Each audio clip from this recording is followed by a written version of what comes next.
Before we start this episode, which discusses Derek Poupard's hoof casting material along with Derek and Dr. O'Grady's approach to casting, I want to remind everyone that Derek, along with Stuart Muir, Paige Poss, Yogi Sharp, and Black Brook Veterinary Services, will be joining us in Ipswich, Massachusetts for a clinic in April 2022.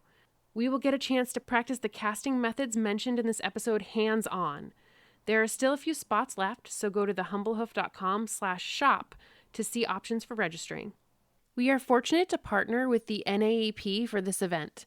To learn more about the NAEP or to see other continuing education opportunities available, visit theneaep.com. Welcome to the Humble Hoof Podcast. My name is Alicia Harlov. This is a podcast for both horse owners and hoof care professionals, offering discussions into various philosophies on the health of the hoof and soundness of your horse. Please check us out on Facebook or at thehumblehoof.com. I first read some of Dr. Stephen O'Grady's research and materials in 2014 when my gelding was diagnosed with navicular disease. I read a lot about it on his podiatry website, and it was clear he had a great understanding of the hoof. Last year, I interviewed Derek Poupard about barefoot race training, hoof casting, and 3D printed pads, and Dr. O'Grady's name came up again. I had the opportunity to attend a casting clinic with Dr. O'Grady in August 2021 and took the chance to ask if he would be on the podcast discussing casting and barefoot performance horses. Can you tell us a little bit about your veterinary journey and how you became interested in podiatry? Okay, it may be boring. Oh, that's fine. Oh, okay. As long as it's fine. Okay. It goes back a while, as you probably know. Anyway, I was one of those bad guys or problem kids. I quit school when I was in ninth grade. I didn't think school was going to teach me anything. I knew it all. And I wanted to go into the trades. At that particular, we came from a very poor family, and I wanted to do something where, I made a better living than maybe what I was used to. I became a diesel mechanic. I had my own landscaping business when I was 19 or whatever, but I always really enjoyed horses. So I wanted something that I could be good at, one that would be that you could sort of go up the ladder with, something I could earn a good living with, something that would be my own business. So, and I always had a big interest in horses, so I chose, let's look at farriery. So I got a job with the local farrier down the corner. He was a farrier, blacksmith, fix your car tires, whatever. And in the interim, I met a fellow who belonged to a practice that was very well known. He had broken his leg, and we got to be friends. And he said, listen, we've been thinking about taking on a third person. And he said, I'm going to recommend you to the boss. So anyway, one thing led to another. He did. I went up and met him. Went back a second time, and he said, okay. He said, I'm going to offer you a job. But anyway, I worked my way up. I did my 3-year apprenticeship with him, which is basically unheard of now. Then I worked for another year to sort of pay him back, for the opportunity I had. And then I went to New Bolton Center for a year and worked under a man there by the name of Jack Anderson. So I had basically 5 years under my belt before I did horses on my own. We were doing horses on the weekend, and maybe I'd do a horse after work or something like that. So this is what led me into my own business. So I practiced 5 or 6 years as a farrier. I had a farrier working for me, and not soon after I went in business, I decided, I don't know how much further I can take the farriery part, and I want to know more. So we were always too poor to go to veterinary school. I didn't have the marks. I didn't go to high school. So I figured, okay, what am I going to do with extra time? So I went back to school. First, I went into Temple University, and I got a real high school diploma. And then where do you start? I did a year at the community college. I transferred from there to Westchester College for a year. And then I think, this is going pretty good. So then I applied to a couple bigger schools. And one I applied to almost as a joke was Haverford College in Pennsylvania, the Harvard of Pennsylvania. And they offered me admission. And I figured if I didn't take it, I would be sorry. If I did take it, I would be sorry because I couldn't work and go to school there. Well, anyway, I did work. and I did go to school there, and I finished Harvard College, and there was no highs on my record, but, there was no fails either. So I did pretty good there. Then, I applied to veterinary school, and I got turned down the first year. Back at that time, you could only apply to the school in your state. So now you can apply to school in every state. And I got turned down. I was even doing the dean's driving courses, shoeing them. So one of my clients who was a surgeon at Penn suggested, well, he said, if you're so impatient, why don't you go apply to South Africa? He said, we've had their interns and residents. They've been the best in the world. Anyway, I came home on a Friday night, and my friend said, well, you're going to South Africa tomorrow morning. And, I don't think I'd been on an airplane. So anyway, I went to South Africa, and I met with the dean, and I met with the provost, and they said, well, right now we have 6 foreign seats. 2 of them go to Rhodesia, so that leaves 4 foreign seats. And right now we have over 200 applicants for those 4 seats. So I came home and I figured, well, I'll tell everybody I've been to South Africa and, the other side of the world. And about 6 weeks later, I got a telegram that I was accepted. So then you have to make up your mind.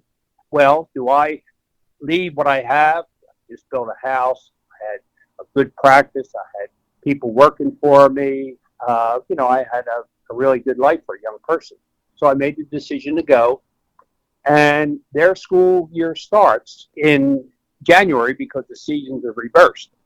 And in March of that year, I got a notice that I had been accepted at Penn. I thought, oh, what do I do now?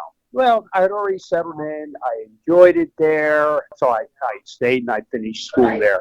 It was an absolutely wonderful education. When I finished, I did an internship at a big hospital in Cape Town, South Africa. Great experience. Came back and did a second internship at a Georgetown Equine Hospital in Charlottesville, Virginia. I was there for 7 or 8 years, and then I opened my own practice, and the rest is history. That's amazing. So was it in South Africa that you met Derek? Yes. Wow, I didn't know that. I assumed that you had just kind of crossed paths just in the podiatry world. No, I had met him there when I was in school, but then there were other crazy parts of my life, and I got a bit burnt out in practice, so I decided, well, I always liked South Africa. I was going to return. So in '93, I returned to South Africa, and Derek was waiting at the doorstep. So we worked together for 2 years. I was there when they changed from apartheid, and for another year afterwards, it just wasn't safe. So we decided to return. At the same time, I sponsored Derek to come to the States. When he came to the States, he worked with me. I set up his practice, and, he's got a personality to beat the band. And, his practice, plus the ability to do the work properly, being taught properly, he just took off. He's, head of the Sheik's racing department there. If you just look at the success they've had with the Sheik's horses, and most of them are training barefoot or with casts, they're only shod the day of the race because they're, because it's the rules. And then as soon as they're done racing, the shoes are pulled again and they go back to training. He has done a lot for barefoot as well, in that regard. The new casting method, and I wish I didn't have to say this, but he developed it. I didn't. And I feel a little inferior for not thinking of something so simple. Because I've always been against foot casts the way they were because they're too constricted. And it makes so much sense the way he takes the palmar plantar section of the cast out. It's amazing. The results I've had are incredible. I'm going to present this at AEP this year, so it'll be published as well. Oh, that's fantastic. It's wonderful. And I recently attended a clinic in August that you gave where we learned about that hoof casting method for barefoot transition. And it was awesome. I loved that we were all able to do some hands-on casting. I have never casted that way, and I think it's a great idea. Oh, it's phenomenal. The more you do it, the more you become proficient with it, the more you understand what you can do with it. I've devised different ways to repair toe cracks. Now, the few that I've done since casting like this, I wouldn't do it any other way. And the results are spectacular. It could be used on half the foot for quarter cracks. It's just again, if you have a horse with white line disease, you want to preserve the margin of the hoof capsule and open the area up. Put the hoof cast on, and then create a window in your cast. It's just you're only limited by your imagination. Yeah. Sorry if I'm off on a tangent there. No, this is great. When I spoke with Dr. O'Grady, we actually started by discussing the casting process and how he approaches these cases. I went back and swapped the order of our conversation so you can hear some of the benefits of this process before hearing the detailed step-by-step of how to do it. There's a lot of information here, so for the process, a pen and paper might be handy. Yeah, and I was hoping that maybe you could give some examples of changes that you see in the hoof itself in a round or a few rounds of casts. Yeah, well, yeah, that leads into a couple other things. What you're basically doing, the hoof wall improves by adaptation or being stimulated. For example, if we take a hoof wall that is fairly thin, okay, let's call it a thin-walled horse, if there is such a thing. Now, let's put some cast around. Okay, when the foot lands on the ground, you don't have a lot of mass there, so your stimulation is going to be over a smaller surface area. Now, let's put a couple of wraps of cast around that foot, 2, 3, however you want to do. Now, let's fold it underneath, half inch, quarter, 3/4 of an inch, something like that. Now, put the horse's foot on the ground. Look at the surface area that you've increased, not only on the bottom of the horse's foot, but also on the wall. In other words, it's thicker. The more mass you have, the more stimulation to strengthen, to produce tissue is placed on the hoof wall. And no matter whether it's thinner or thick, the stimulation is going to the coronary band because that's your growth center. That's being stimulated by the cast, by changing these. You can change the heels because they're not abrading against the shoe. Remember, when the horse is barefoot, the foot is being worn by friction rather than the way it is with the shoe on. So all these things enhance the growth. Also, once you have the shoe off and you have a cast on, you're not putting the load on the periphery. So you're also using the sole and the sole that is next to the sole wall junction, which is able to accept a little bit of weight. You're also using that in weight bearing. So you're getting the whole bottom of the foot to adapt, to strengthen, and to improve the tissue. Make sense? Yeah, definitely. And I've seen similar things, so I think it's really great. Oh, good. Oh, good. Yeah. And so another thing that I loved at the clinic that I went to was that you showed some examples of horses that you've worked on that are now competing either barefoot or casted. And do you think that this is feasible for, many horses to be, transition to barefoot or transition to casted and continue competing? Okay, well, there's a few problems going on. And one of the things is that, the barefoot, and I am a big barefoot proponent, as I said before, because the foot with good structures is better at accepting weight. It's better at dissipating energy. It's better at absorbing concussion when all the structures are being used. Because remember, when you put a shoe on, you're using the periphery of the foot, the wall. You're creating an interface between the horse's foot and the ground. Therefore, what's happened to all those other tissues, which are well above the ground? They're sort of being idle. They're not being stimulated. They're not being used. The old adage, you don't use it, you lose it. So this is where barefoot is wonderful if you can do it. What happened was, or what is happening is, and I did a podcast for, I'm a member of the practice in Palm Beach Equine Clinic, and also, did something for the Horse Journal. And, a lot of people, a lot of clients, saw this, and they saw all the palaver with the Swedish horses. They did go barefoot. They did wonderful. They started going barefoot because the farriers, every time they put shoes on, they couldn't ride the horses. So they figured, we're going to use the horses barefoot, and they just worked their way into it with a few, alterations. But what's happening, Alicia, is that people see this, they tell their farrier, I said, okay, I want to try my horse barefoot. Well, you'll be sorry. So they take the shoes off. They trim the feet like they're going to put shoes on. They round that little sharp edge off, and 3 days later, the horse can't walk. And then the client says, "Oh, man, this is not a good idea. Let's put those shoes back on." Maybe the farrier protected himself. I don't know. I published a paper on 70 horses. I only use horses that I have records on that I could produce if somebody questions it or whatever. I published a paper on my website in 2017, I think, on 70 horses we had managed barefoot. And one of the big points of that is that you have to think your way through the horse being barefoot. Number two, you have to get out of the modality of, okay, let's trim these feet. You don't trim them anymore. You put your knife away. You put your knife in a shelf. You don't use it again. You don't get near the foot with a knife. And you shape the foot instead of trimming.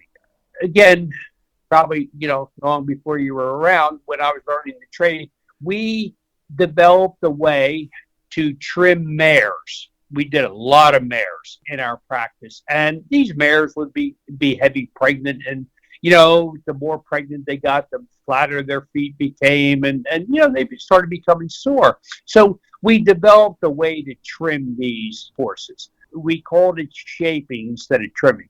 Same thing I do now, 50 years later, the way I learned there. What we do there is we don't touch the bottom of the foot. And what we do is we just use a rasp or nippers, and we use the nippers on the outer side of the sole wall junction, white line, whatever, it's actually sole wall junction. And we use the nippers in a vertical direction. And when you're using these properly in a vertical direction, if we're going to use nippers, we start at the heel quarter, and then we go around to the opposite heel quarter. And when you're finished, you'll have a beautiful white ring around the horse's foot. This creates almost a mound of hoof wall that you have that's going to hit the ground. Once you have reduced the wall to where you want, if you want to just go a little harder on a vertical direction, if you want to bring the wall in, that leaves you with a sharp edge around there. So we take the rasp, the smooth edge, and we put it against the hoof wall and just go almost around the foot, but we use the hoof wall as a guide, and we just sort of make passes with the rasp in an upward direction to eliminate that sharp area. So what we end up with is a nice, perfect, rounded area. If I don't have a whole lot of hoof wall to remove, I just use a rasp. And a lot of my barn managers, they shape the feet themselves. I taught them all. I don't need to do this and charge them a lot of money. They do them usually every 3 weeks. Never touch them with a knife. They just shape the feet with the way I've taught them, with a rasp. You saw the pictures of the horses jumping. 2 horses later from that same barn have won Grand Prix. Wow. One horse just had his shoe off for 3 weeks. Wow. And I'll send you that video if you like. The thing of it is, just to digress again a little bit, because I keep thinking about things. If you have a horse that does not have good structures of its foot, in other words, ones that you can improve, you're going to battle. Okay? And they might not be a candidate for a competition horse. If you have a horse with a marked distortion, one with collapsed heels or a club foot or a severe sheared heel, those you have to change the distortion a bit. You can do that barefoot before you get into, in other words, now we're going to go forward with training the horse and jumping the horse and that sort of thing. But you need to have fairly good hoof structures, or structures that can be improved. It will strengthen, adapt, get better integrity, better mass. If we're going to take the shoes off, we like to do it when you get close to a reset. In other words, after the horse is shod, maybe 3 weeks is a good time for me. What I do is I take the shoes off, I take a wire brush, clean up the foot. Depending on the hoof growth, I may take the nippers, or I may just use a rasp on an angle, not horizontal to trim because you want a flat surface. On an angle because I think I showed you that at that meeting. Yes. Because at an angle, you want to create a mound around the perimeter of the hoof wall. That's what I do. And then, we'll let these, depending on how they walk away, we might walk them for a couple days. We might send them through the country with a rider. They're going to be a little uncomfortable on the rocks or the stones until those tissues adapt. So we might send them out through the country, for a walk, maybe a little trot on a straightaway for, a couple of weeks, week, two, depending on the foot, how they hoof test, how the structures look or that. We turn them out at the same time. We usually put them in a smaller paddock so they don't really get running a lot. I very rarely use any medicine, in other words, to transition them. You got to remember, and I'm not bragging, but most of the horses I work on are upper level horses. So they have good horsemen there and they have good managers. So these guys, they're pretty damn dog. I'm gonna start up with this horse. He's doing pretty good. And the synthetic surfaces all these people have in their indoor rings or outdoor rings, they're very conducive for this kind of thing. But when in the interim, I want the horses walking on not hard surface, I want them walking on firm surface. Does that make sense? Because I want the feet to continually be strengthening, continually be adapting, because when you have shoes on, you're loading the periphery of the foot. Once you take those shoes off, you're loading the whole foot. And so you're transferring some of the load from the wall to the sole, which needs a little time to strengthen up, become thicker, change the microscopic part of it, that kind of thing. If you have a horse that, he doesn't have the greatest feet, but, boy, he'd really be better with the shoes off for a while, or, he's got cracks in his feet, in some of these horses. If they have fairly good structures at the heels, these are the horses I'll cast. And I'll put them in a cast. I'll do the same exact thing. So you're adding bulk to the hoof wall. You're stabilizing the hoof wall, but you're not changing the physiology of the bottom of the foot or that ability of that foot to strengthen, to adapt, to become stronger, to, develop better tissue, change the integrity of the structures, that sort of thing. Make sense? Yeah, absolutely. And I was actually wondering if we could even back up a little bit and if you could talk a little bit about the process that you do for the casting so people know where we're coming from. Sure. Whether you're casting a foot or putting a shoe on or putting a wooden shoe on, which I do a lot of, you got to remember it's the trim is so important. One of my mentors, Dr. Andy Parks, one of his quotes is, "It's the trim, stupid." Whatever you're doing with the horse's foot, it starts with the trim. This is what's changing your conformation. This is what's changing hoof mechanics. I never use the word balance because I don't know what it means. Then when you put a cast on or a shoe or whatever, what you're basically doing is preserving and or modifying your trim. In other words, if you need a little bit more ground surface or you need a little bit more height at the heel or whatever. So it has to start with the trim. And we can talk about the trim there because that's a little different than if you were going to put shoes on. But once we have done the trim, we're going to take, and you don't have to grind the foot or anything like that. But in order to hold your cast on, you need to have two anchor points, just like a shoe or if you're going to do direct gluing, anything like that. So we take a rasp and we clean up with the rasp down to clean, solid, outer hoof wall with all the periople or the shiny material removed. That area is going to form our two anchor points. Next, we take I use a sanding block. They're medium sanding blocks. I get them in a 6-pack at Home Depot or Lowe's with the foot on the stand from the point at the heel where we created almost a square piece from the end of the heel, maybe forward an inch, inch and a half. I'll take the sanding block and I'll sand the rest of the outer hoof wall. Just sanding it to the point where I take the shine off it. Nothing more. I'm not sure I even take all the periople off, but I sand the whole horn because we're going to put a little bit of acrylic on there. Now, when you're getting ready to put your cast on, you want to take and have everything together in one spot. You're going to need your cast. You're going to need some acrylic. There's a lot of different brands. I don't advertise anything. I personally use Equilux because I've been with them so long. I reference them in my papers. And I use the tubs, whether it's an ounce or 2 ounces, and I use an ounce. Never use any more. Once you're ready, you have all your material out. I'll take the foot, and again, I think it's important to put it on a stand so you can see what you're doing. Don't put your hoof stand too high because it makes the horse a little bit uncomfortable. So put it down where, the horse is comfortable, you're comfortable, where you can work. Mix up your acrylic, and with a tongue depressor, I'll take a very substantial dab, and I'll put it at each heel. In other words, focally, where I've cleaned that area down to good, solid outer board.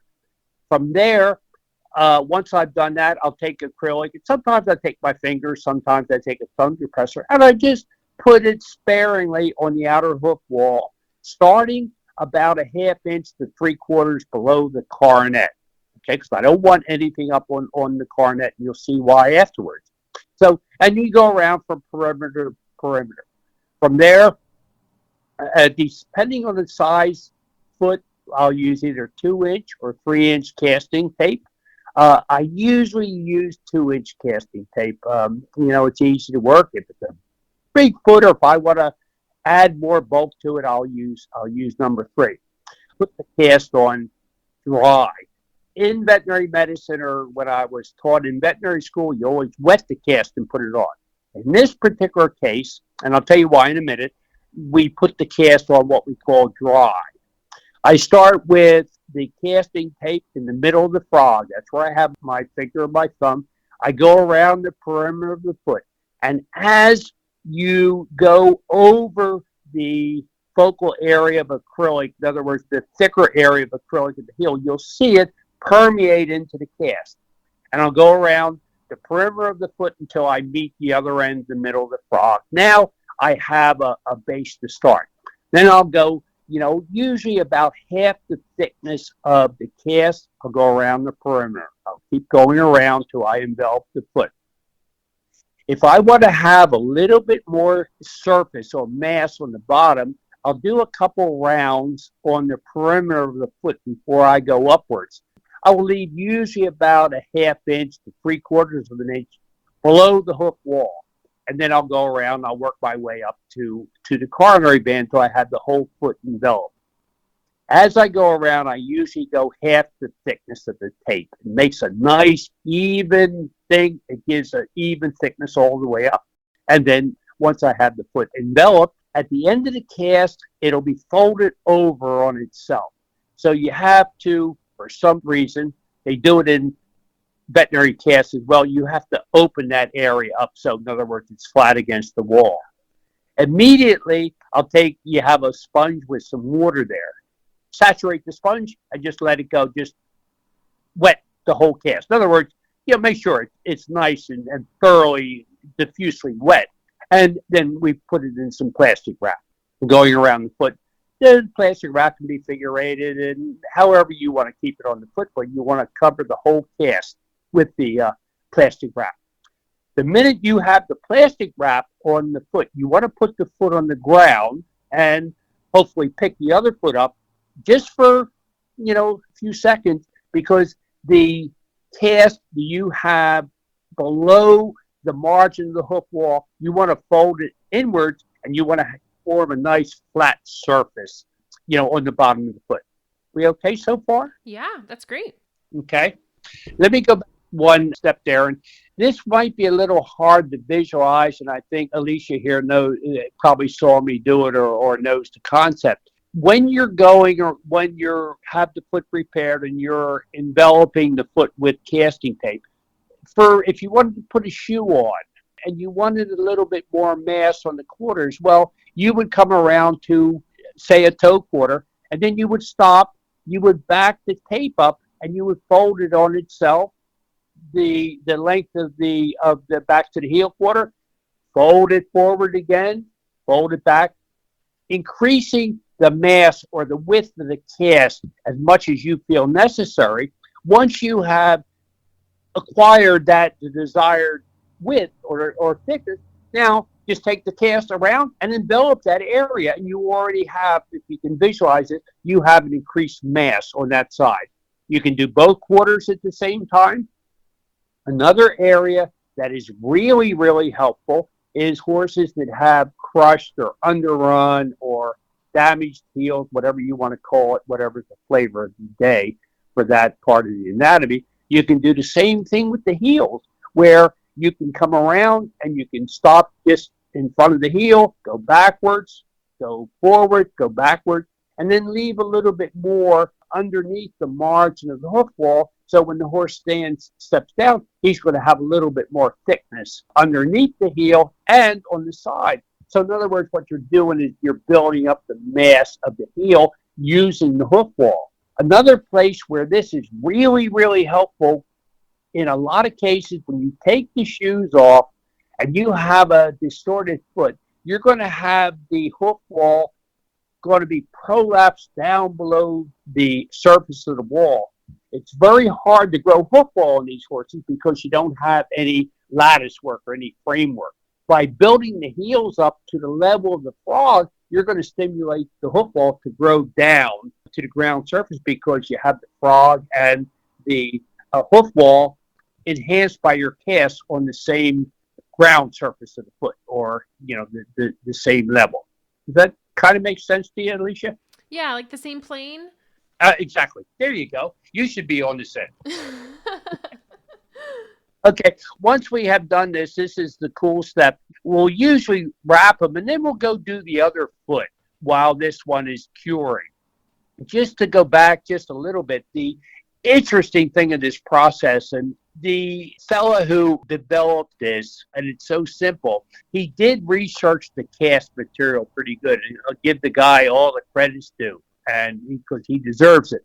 The cast he tried a lot of different casts, and he probably did it because this will be my product, and God bless him, for what he's contributed. The difference in this cast is, if you think about the threads, or you can call it the weave, whatever one you want to call it.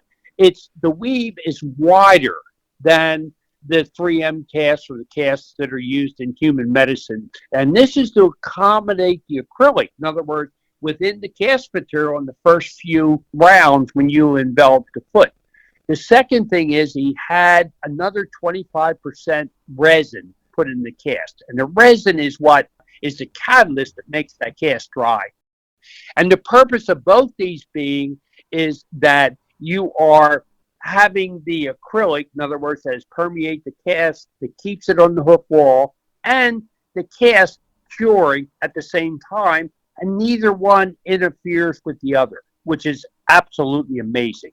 If you have the foot enveloped in plastic wrap, put it on the ground, and if you touch your plastic wrap and the cast is nice and warm, or even on the other side of being warm, it's cured. So that part's finished. What we generally do is we go and do the other foot. I usually, myself, when I do it, I prepare both feet, with the rasp. The trim part, I prepare both of them, and then I'll cast one, and then once I'm finished, I'll go and I'll cast the other. So we'll cast the contralateral foot the same way. And when we're finished, that's on the ground. We'll go back to our original foot. It's cured by now. Take the plastic wrap off. On the bottom of the foot, what we do is we follow, and there's so many different ways, and I've differed from Derek on the way I do it. But what you do is you want to take the section of hoof cast that goes from the hoof wall at the heel across the base of the frog to the other side. That's what we want to take out, because the cast is going to form part of the hoof wall, but it's going to strengthen it, it's going to give it stability, but it's not going to interfere with the physiological function with the foot. This is the whole crux of the thing. We want to remove that section. So there's a lot of ways you can do it. You can take a rasp and you can turn it on its edge, and following the frog sulci is going to be your guide. Before you cast the foot, you don't want to trim the frog, but you want to clean out the sulci on either side, so you can stick a rasp down in there, and you can edge your rasp in the sulci, and just cut a little groove with the edge of your rasp into the cast. In other words, following the frog sulci, and then once you reach the perimeter, just take that and make it vertical, in other words, up to the hairline. That's where you're going to remove that area. You're going to do the same thing with the other side. You're going to create a groove with your rasp, and then you're going to back to the perimeter, or the perimeter around the base of the frog, the perimeter of your cast, and then you're going to go straight to the hairline. And when you take that out, all you're going to have is you're going to have your cast on either side of the heel. Another way of doing that is that you can take a magic marker, okay? But remember, magic markers come in they don't have to come in black colors. They can come in, because your cast is going to be black. Magic markers come in white, they come in yellow, they come in whatever you want. Take the frog sockeye again and just draw a line on the cast material, and then at the margin, vertical up to the hairline. So you can do it that way if you don't feel comfortable working with a rasp. I'm going to do this with the nets because a lot of those, they're not comfortable with a rasp. You can use a hook knife to go through this. You can use a hacksaw blade. You can use a wire. There's so many different things that you can do. I use an inch tapered tungsten bit that I put on the Dremel drill. Right at the end of the frog sockeye, at the beginning of the cast, I start with a little tapered end. I just put the tapered end right in the sockeye, and I just go backwards.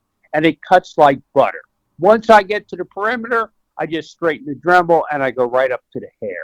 You can feel with the Dremel when you've cut through the cast. You got to remember the joy of a tungsten bit is that if it hits tissue, and you generally won't hit, we're talking about, how would you say, live tissue, or tissue covering the frog or whatever, it will not dig into it or will not penetrate. It's amazing that way. It'll clean up outer hoof wall, it'll clean up cast, it'll clean up some sole, but it won't go into tissue. Tungsten particles doesn't work that way. So you do that on either side, and then just take a pair of pliers or a pair of hoof pullers or whatever, put your one jaw underneath the base of the frog and just pull it off. It'll break right off there beautifully. Then, with the foot in the air or between your legs in the farrier stance, whichever one you want, we just clean up the heel. And it just takes a few rubs on either side, and the cast, because of the acrylic back at the heel, it blends right into your heel. So now again, what you have is you have the cast applied to the outer hoof wall, and you have the frog open. So whenever the horse moves, you're using all the anatomical structures and the physiological function of that foot. The last you're going to do is you're going to take the foot out, and if you have gone much over the coronet with your cast, just put the foot on a hoof stand. And I use a rasp, or I have a couple barn managers that are putting these on their jumpers. And you can take a rasp and you can use the smooth side and just go lightly. You'll see the cast material, because remember, there's no acrylic underneath. It'll just go down just as nice as you want and blend with the area that has the acrylic. Or I've taught my farm managers, they use a drum sander that's, again, on a Dremel drill. And you just go around lightly at the coronary band. You can see where the excess cast that is not in contact with the acrylic will just flake off of there. So now you have a nice bead around the coronary band as well. This is important because, obviously the horse, in what they do, being a horse, they're going to accumulate moisture in the foot, whether it's in stall, outside, or whatever. It's going to form, with the rest of the acrylic on the outer hoof wall, this border is going to form a barrier for moisture going in and out. Same way as the acrylic attached to the heels that's been sanded and smoothed up is going to inhibit the moisture. That's one of the big things, because nothing is foolproof. And if you have an environment such that the moisture gets underneath there, you'll see over time the cast will lift, off the foot, versus one that is kept a little bit dry. Yeah, no, that makes a lot of sense. And thank you, because you explained it really, really well. And I've been so impressed with the comfort of horses in casts that I've used. Oh, absolutely. Yes. And a lot of what you said is really great advice for people who are looking to consider having their horse barefoot. And I was wondering if you had, I mean, you sort of already answered this question, but I was wondering if you had any last minute advice for owners thinking about transitioning to barefoot. Yeah, well, here's the deal in a nutshell. And again, I would encourage it. Number one is that somebody has the ability to evaluate the structures. If this is a little tiny thoroughbred foot that has been destroyed over time, or at the racetrack has no digital cushion, no heel structures, you're going to battle. You're really going to battle. If you have a club foot that, with a flexural deformity, you know what that means? That means the joints flex in a true club foot. They're going to have all their load on the toe. They're not going to do as good. The sheared heel will fix itself up over time. It works wonderful in mismatched feet, or, the so-called high load that people call it. You trim each foot accordingly. The biggest thing, and again, I think it's wonderful. I got 2 barns, horses are going barefoot.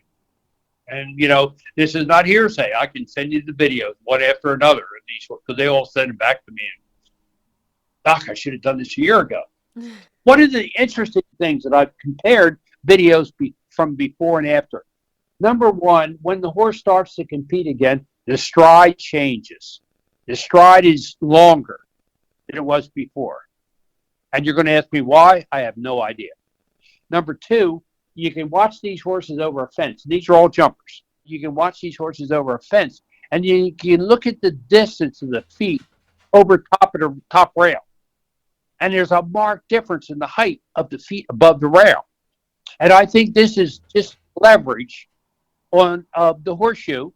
And most jumpers are going to be in steel, as you know. I think this is just the leverage of the horseshoe on the foot as the horse, propels himself in the air. Wow. Yeah, I think this is really something. I don't have any way of proving it now. You can't make measurements off a video, but we'll figure out a way. And they're all different horses. The stallion, 5-year-old just won a Grand Prix in Tennessee, and the manager said, the rider said, the manager is the rider. He said, I wasn't even asking this horse to to come up, and it was toward the end. So when the horse would have just a little fatigue, the amount that the horse's front feet are above the top rail, amazing, absolutely amazing. I still get excited about what I do. Yeah, no, that's great. Yeah, or you shouldn't be doing it, right? Yeah. Yeah. I think other than the foot structures is that somebody going into this has to have and I don't make a distinction between barefoot trimmers and farriers. You're all trimming feet. So I just say trimming feet. So I don't go down that particular road. I work with both of them. I love both of them. The point being is that the client, when they're going into this, and it's a very hard thing to say because, this is the top farrier in the area right now or on the circuit or whatever, and, he'll be doing my horse. No, they're probably the worst. Somebody has to go into this with understanding the process. Number two, understanding you're taking a foot that's been protected around the periphery for 7, 8 years, 10 years or whatever, and now you're taking that off and you're making whole foot weight bearing, okay? Those tissues have to adapt. You can't take the horse's shoes off on Friday and say, hey, I'm going to go do a Grand Prix on Monday. It don't work. You have to have a transition period to do this properly. I don't even care if the horse has, a foot that you want to take pictures of. The closest we have gotten to this mare is 3 weeks. She's just a little over 3 weeks, and she won a Grand Prix the other day. Wow. Which I'll send you the video. Yeah, Wonderful. I love that. Yeah. So it usually takes a little bit long, but you have a good horse and you have him jumping well. Who wants to take that? Who wants to take that time? Oh, a couple of weeks. Are you kidding me, Doc? You're nuts. I'm not going to do that. Okay, fine. I'm not your guy. I don't have a problem saying that. But if you're going to do that, you need to think about it. The next thing is you have to have a farrier that understands it. And the farrier, whether it's a trimmer or you're all farriers. Okay? You have to have a farrier that understands the process. You can't go in there with a knife. Just for an example, I have a client. I used to go do her horses. Then she spent the last winter in Europe, and she came back. And she called. And she said, "It's becoming very popular in Europe to have your horse barefoot. So she said, "Do you think my horse can go barefoot?" And I know all the horse. I said, "Absolutely." Oh, she told me the farrier she was using. And actually, he's a friend of mine. He's a very good farrier. Would you tell him how to do it? I said, no. And she just silent. I said, no. I said, I'll tell you what. And I said, I'll speak to him. And if he's amenable, I'll come out and I'll do it with him.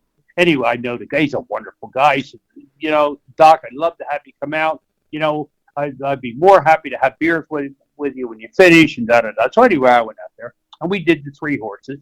And I casted all 3 of them just to show him how to do it, just to make sure, because I was there in Minneapolis and I'm in Virginia, that everything went right. She called me about a month later after the trim. She said, "The horses are doing really nicely." So she called me the second trim, and she's crying. And I said, "Josie, what's the matter?" She says, "All 3 of my horses are lame." So I said, "Okay, let's not get upset. Okay, send me some pictures." Okay, so she sent me the pictures, and I don't need to look at them very long. He reverted right back to his farrier ways. Well, the sole was a little high. He took out a bar. He trimmed the feet, and they were all sore. So all the work that was done for those first 8 weeks was gone. And starting over. No, she's doing good now, but obviously they changed again, and she's actually doing them herself. But you have to have a farrier that understands it. And shaping versus trimming, it's a little bit unnatural to them. And even my guys have trouble with it. That you're using your rasp in a little different manner or different direction, so it takes you a little bit out of your comfort zone. Does that make sense? Yeah, absolutely. All you need is a wire brush and a rasp. You trade your knife in for a wire brush, so you have to understand that. Now, the last thing is that, okay, Doc, now what are we going to do when we're on a grass surface like Hamptons or, Spruce Meadows or some of those places like that? Well, that's not a problem either. We take the horse's feet. We don't trim, we don't touch them, but we fitted shoes to them.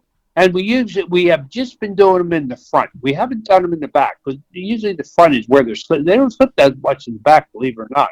And the back will form a nice cup in the bottom of the foot before you can rise. And that's half of the traction. So what we do is we fit shoes. And we'll put shoes on the front of the horses. We attach them with 2 nails on each side, let them do their course, okay? And as soon as they're finished their course, we take the shoes off. But we never touch the feet.